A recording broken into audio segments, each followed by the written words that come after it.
Ramagundam region 3 పరిధిలోని OCP2 ఉపరితల గనిలో బుధవారం సాయంత్రం జరిగిన ప్రమాదంలో 2 కార్మికులు అక్కడికక్కడే మృతి చెందగా మరో 2 కార్మికులు తీవ్రంగా గాయపడ్డారు.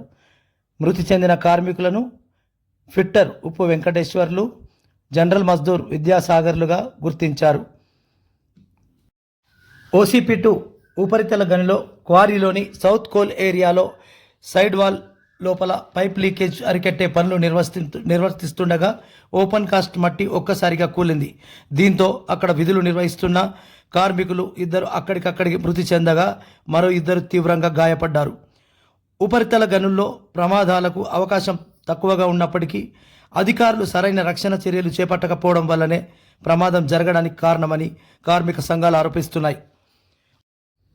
వాస్తవానికి ఇలాంటి ప్రమాదకరమైన పరిస్థితుల్లో వర్షాలు కురుస్తున్నప్పుడు ఓపెన్ కాస్ట్ గనుల్లో విధులు నిర్వహించరు. అయినప్పటికీ కార్మికులు రిస్క్ చేసి మరీ మరమ్మతుల కోసం విధులకు వెళ్ళేటప్పుడు సరైన రక్షణ చర్యలు ఏర్పాటు చేసి నిర్వహించాలి. కానీ అధికారులు మాత్రం నిర్లక్ష్యంగా వ్యవహరించడం వల్లనే ఈ ప్రమాదం జరిగిందని కార్మికులు ఆగ్రహం వ్యక్తం చేస్తున్నారు.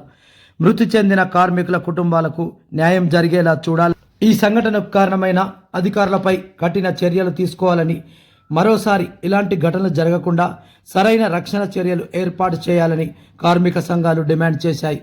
ఏదేమైనప్పటికీ ఇలాంటి ప్రమాదాలు తరచూ జరగడానికి రక్షణ చర్యలు సరిగ్గా చేపట్టకపోవడమే కారణమని కార్మికులు కూడా ఆరోపిస్తున్నారు. ఉత్పత్తి కోసం ఎప్పుడు కార్మికులపై భారం చూపించే సింగరేణి సంస్థ కార్మికుల రక్షణ చర్యలపైన కూడా అలాగే దృష్టి సారించాలని, మరోసారి ఇలాంటి ఘటనలు పునరావృతమైతే కార్మిక సంఘాలతో పాటు కార్మికులు కూడా ఉధృతమైనటువంటి ఉద్యమాలను చేపడతామని హెచ్చరించారు.